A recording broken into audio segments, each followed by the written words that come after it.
normal kenyam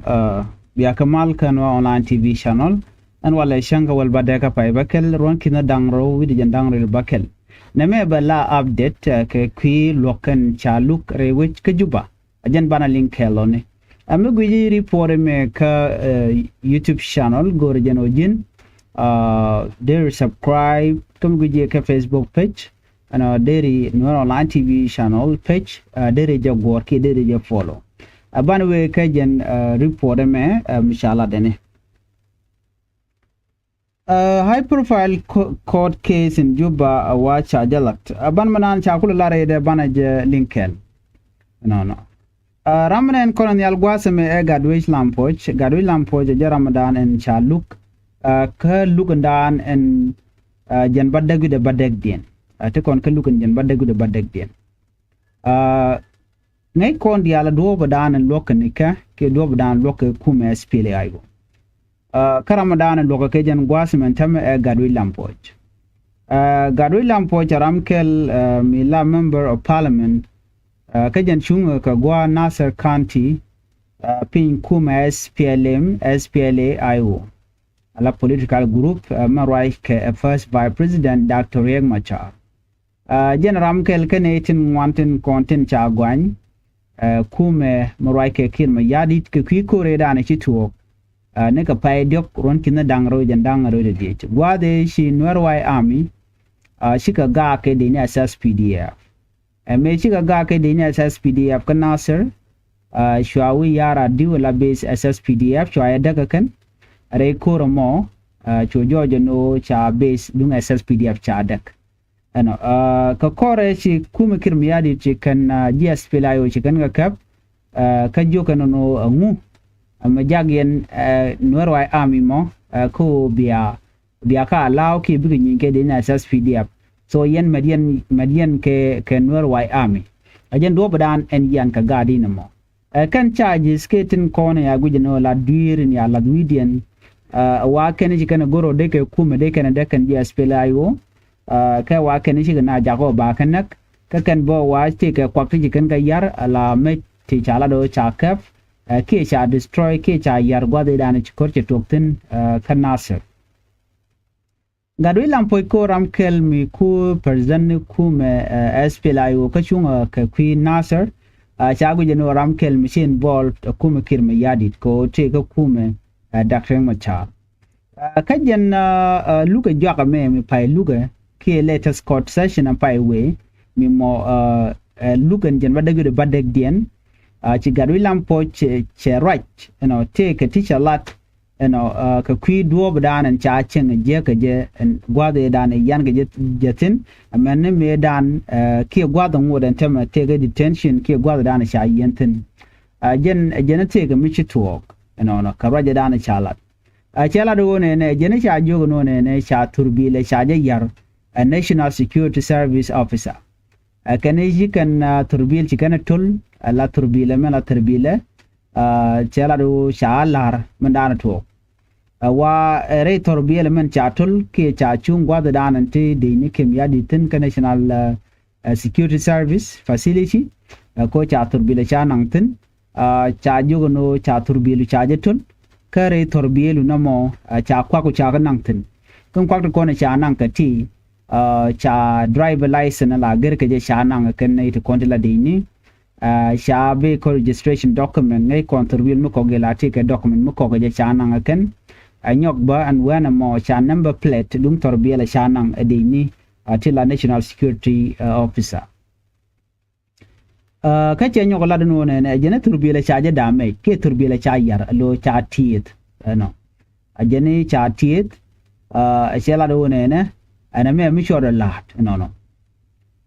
ka che la no chu torbiela ma chu je lo ri alaka ne ke yoke alajen ke report dan cha lat so ka kuja money chigari lampo chela the judge and take a thing one teacher la the jeka an allegation chelel ka qui ne the security officer chela do ne menyam gari lampo a janan cha yen ka yan ka ho tel warga no tel warga me cha nunga ba kula ngaje no hana amayan ke jene jena mokel jena kwa palu han cha turbile cha yar by the way security officer kel ki ramla director ngwa jen jogo mono cha turbile cha yar no chewan telmi cha lara ki tel warga mi cha lara ki warga mi cha kama ko jin mi yan ke ji jiram mo laran ngoni ki law maker la te ka warga ne te ba gor te ba lar ba jugul no jin yan ke ji ko queen me kenene yala da jojo no ne ajene cha chuonde cha ja violate take article mission mention you under the National Security Service Act of 2014 ajene cha chuonde cha ja bat ajene man yam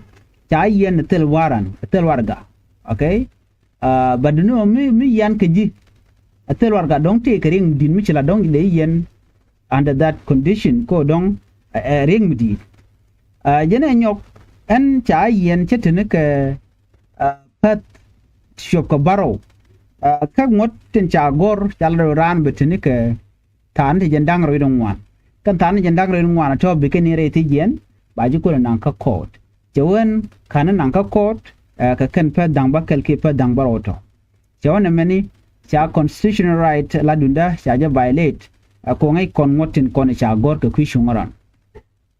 ajen shu mena tama ngora tare ti jen ka kor mi sharajo ketin kon be ba che kalat ramadan la kur wuri shal ke jemes alala deng mala presiding judge ki ramadan la kur ngoni gwada dan lo luktin telle ruling mi chikana lat ke kwide ka ta dan en chigaru lampo che lar ke jen o chaje cheng jegre ti jen dundo shikana la no ne cha luk cha de kap jok cha kap ko cheng wal bangwan ron kidan dang ro jen dang red bakele jen ba lugo mo ba jo continue gwe jen o jen gwada dan bugaru lampo bo nyok mo rajetin ko betin kontin ba ti ke je ba ko loch ngai kon dial ma dan le rode en kuri dan chi to kana sir ngai ke je ne dia ngai ke je win mon no ne me chale do ko no kuma spela ayo jen kwala no ne me political motivated chi o te greng ma chalat kuma document cha ngai kon dial ne kon en cha gwan document cha ram kelten gadu lam po jera ma diodin connected content tika antama ngut tanat ti shop ka di te bati ka kore kana mo wa be pet ko ken bo nyo man nangake kada delay man karwa te dong wan yere long re wi ke so Sudan jem ne ne no kwa kir kwa je harje en wone ne jin de darum cha de kamra de release unconditionally norgno can all these charges they can drop but the kir no charges cha ga drop big ten ban ngai kon diale na me be we won yam amen mo be chu point and kir me yadi che be pe ka darum cha ka wa ko te ka rik tu wan de chala da kuma kir me yadi ne ga gwan bar te kan man nang re lo medan chala de no ne de hybrid code de jelep chalo ke kir chicken de lemon chicken lat hybrid code chi mi chal ge special code ambe o en kan international community ba de get involved what in kon lat ko den de kan lukan yal kan kwadia kan all this leader code wor chala political motivated en me adwal ka kir ko gwi jeno dagar ma char mo trar ka jan chi queen kware che tiak ke 2018 gwi jeno jen dong che de pa dong de nong da ma char those are the reason ko ko la ne ri chop kedi shir yaro re wi ka so dan ngai kon ke ka token ka kwinga ka kwikir me ya dit ko logo jeno so Sudan bete kamat so right now mugi kon me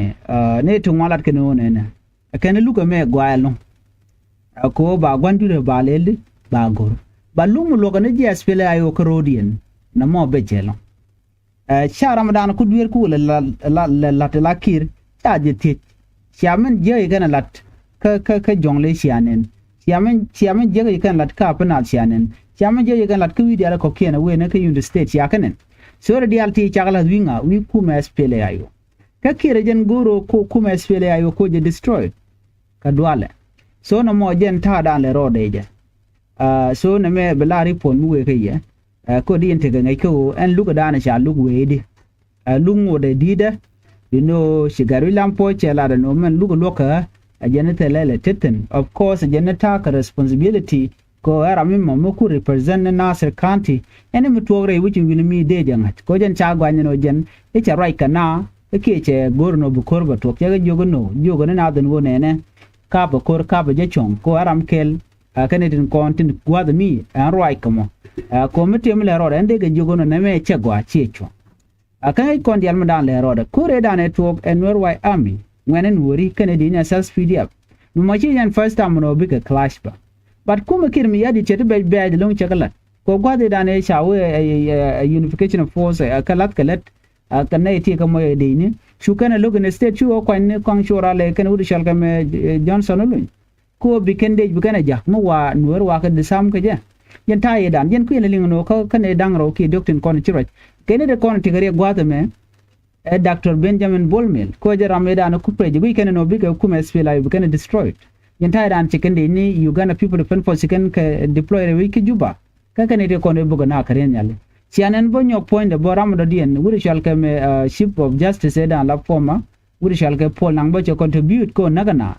wuri shall show ton ba lo contribute bo ko bisa bi jen kurme bo wonyam tikanaser anya wuri shall come de ko larno Dr. Lumoro charaje long January ga dakre ite ko stali ke no style ideal ti gan dial we ne ka Michael Makwelwe we ne ka wuri shall ke manya whatever young ko kena content lat ke chiri lot all these people chi contribute ko be source nan betir be ja right so reality ni ka lat ko rodin e kir te ke ti je ke chi ajena ko ala jogo no kor me dina kap chong no wal me cha ga jog podcast ya jogo no ka yen logo mo en wo bi mal be ke yen kun season no ka bi nat ka bom we no bi akum bi alele bi akya so en wo bi kor be tin man wala ke bi situation be back ma ka yen la teacher te ne so na me amle rode en luga me a political motivated chairman challenge but bidar ma charbe berar kan je kware freely ko be malo shu ben bare wi ka South Sudan